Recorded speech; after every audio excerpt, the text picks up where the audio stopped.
Hello guys. Today I'm going to tell you the very important topic, chronic inflammation for the second year MBBS prof. Pathology. Chronic inflammation comes under long question, 10-mark question in the prof exams. So you can write like this in your exams. So let's start our video. Chronic inflammation is also known as granulomatous inflammation. You know granuloma formation. In this topic I'm going to tell you the formation of granuloma also, so you can write in the granuloma, chronic inflammation. Tuberculosis is the very important example of the chronic inflammation and the granulomatous inflammation. Okay, now so don't waste your time. I'm going to start the video. So guys, it is the prolonged duration in which inflammation, tissue injury attempts, or repair takes place simultaneously. It is also known as granulomatous inflammation. As you know that inflammation is of two types, acute inflammation and chronic inflammation. In acute inflammation, which may last for few hours to few days, like जब भी कोई बाहर से foreign substance आता है तो rapid onset होता है उसका, जैसे कि एग्जांपल ले लेते हैं कि फेरेंजाइटिस. बट क्रोनिक इन्फ्लेमेशन जैसे मैं आपको इजी लैंग्वेज में बताऊं तो जैसे कि कोई फॉरेन सब्सटेंस आया, वो हमारे बॉडी में एंटर करके बहुत टाइम तक रहता है, प्रोलॉन्ग ड्यूरेशन तक रहता है, ऑनसेट उसका स्लो होता है. तो एग्जांपल ले लेते हैं like tuberculosis. Okay, so chronic inflammation is a type of inflammation which is referred to a slow long term inflammation, जो कि बहुत ज़्यादा टाइम तक, मंथ्स टू ईयर्स तक रहता है और उसके सिम्टम्स हमें जल्दी शो नहीं होते हैं, बहुत टाइम के बाद हमें सिम्टम्स शो होने लगते हैं. तो क्रोनिक इन्फ्लेमेशन एक 3 स्टेप का प्रोसेस है. जैसे कि आप देख सकते हैं कि एंटीजन आता है, एंटीजन प्रेजेंटिंग सेल पे वो आता है. और आप जानते होंगे कि MHC आप लोग जानते होंगे, मेजर हिस्टोकम्पैटिबिलिटी कॉम्प्लेक्स, आपने पैथो और माइक्रो में दोनों में पढ़ा हुआ है. तो यहाँ पे आके उस पर प्रेजेंट करता है. फिर ये हमारे टी हेल्पर सेल्स पे जाता है, तो टी लिम्फोसाइट, उसके बाद ये बहुत सारे साइटोकाइन्स को सिक्रीट करता है, like interleukins, TNF alpha, like tumour necrosis factor होता है ना, इंटरफेरॉन गामा, आइफिन गामा. तो इंटरफेरॉन गामा जो होता है ब्लड वेसल्स से मोनोसाइट्स को बाहर निकालता है, फिर मैक्रोफेजेस पे ले जाता है, फिर यहाँ पे आके एपिथेलॉइड सेल्स का फॉर्मेशन होता है. और आप तो ये भी जानते होंगे कि बहुत सारे एपिथेलॉइड सेल्स जो होते हैं मिलके मॉडिफाई करके जाइंट सेल्स का फॉर्मेशन करता है.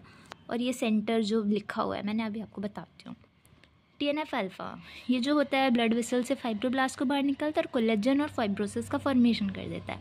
इंटरल्यूकिन्स जो हैं टी लिम्फोसाइट्स को बाहर निकालते हैं और यहाँ पे टी लिम्फोसाइट का प्रोलिफरेशन करता है.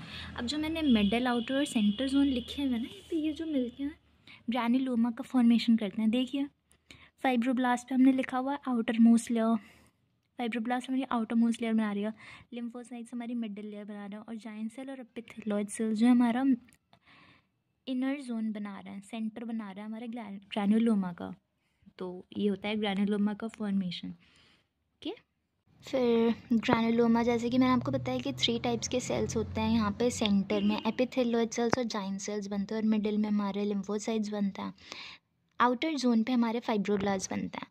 कभी कभी क्या होता है कि सेंटर पे केशियस नेक्रोसिस आती है. केशियस नेक्रोसिस आपने नेक्रोसिस टॉपिक में पढ़ा होगा. चलिए मैंने आपको नेक्स्ट टॉपिक में नेक्रोसिस के बारे में एक्सप्लेन करूँगी. ओके, तो कभी कभी हमारे ये सेंटर पे केशियस नेक्रोसिस आ जाती है, जिसको हम सॉफ्ट ग्रैनुलोमा बोलते हैं. यहाँ पे मैं आपको स्टेप्स को एक्सप्लेन करती हूँ. मैं जब भी एंटीजन आता है ह्यूमन बॉडी पे, APC पे जाता है, एंटीजन प्रेजेंटिंग सेल्स पे, तो उसको जाके ये डिग्रेड करने की कोशिश करता है, बट ये डिग्रेड हो नहीं पाता. तो एंटीजन प्रेजेंटिंग सेल्स जो होती है हेल्पर टी सेल्स पे जाती है और 3 साइटोकाइंस को ही सिक्रीट करती है स्टिमुलेशन के बाद. फिर मैक्रोफेजेस नॉर्मली क्या होता है, इनको इनगल्फ कर लेते हैं एंटीजन्स को, उसको डिस्ट्रॉय करने की कोशिश करते हैं. बट एंटीजन्स जो होते हैं पुअरली डिग्रेडेबल होते हैं, तो ये फेल्स हो जाते हैं उनको डाइजेस्ट करने पे, और एंटीजन्स को डिग्रेड कर देता है.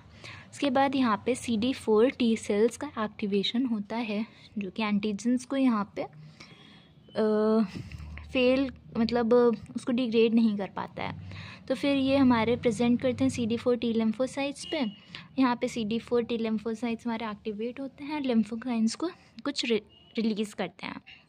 उसके बाद ये साइटोकाइंस का रिलीज़ करते हैं interleukins, interferon gamma, TNF alpha, जो कि lymphocytes, epithelioid cells, giant cell और फाइब्रोब्लास्ट का प्रोडक्शन करते हैं।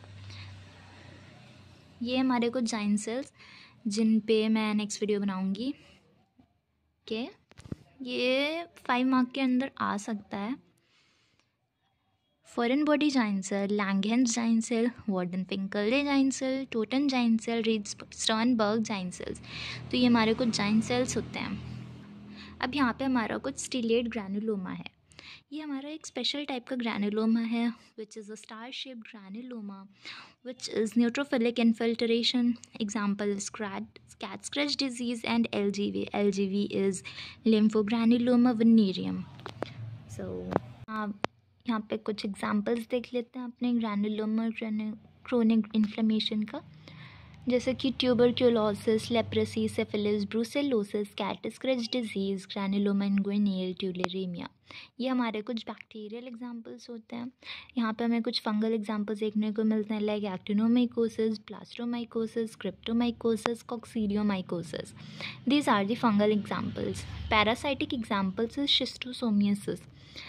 Miscellaneous examples like sarcoidosis, Crohn's disease, silicosis, berylliosis. ये हमारे कुछ एग्जांपल्स होते हैं हमारे, और भी बहुत ज़्यादा एग्जांपल्स होते हैं, आप इनको भी लिख सकते हो, कुछ और भी लिख सकते हो। तो अगर आप अपने एग्ज़ाम्स में इस तरीके से लिखोगे तो आपको अच्छे मार्क्स मिलेंगे, और डायग्राम के साथ बनोगे तो अच्छे मार्क्स आप स्कोर कर सकते हो अपने एग्ज़ाम्स में। ये आपको 10 मार्क में भी आ सकता है, 2 मार्क में भी आ सकता है। इससे लाइक जाइंट सेल 2 मार्क में आ सकता है, टाइप्स ऑफ जाइंट सेल आ सकता है, ग्रैनुलोमा का डायग्राम आपको 2 मार्क में आ सकता है। So guys, thank you. अगर आपको मेरा वीडियो अच्छा लगा हुआ थोड़ा सा भी तो प्लीज़ आप इसको देखो, लाइक करो, और इसके आप नोट्स बना सकते हो।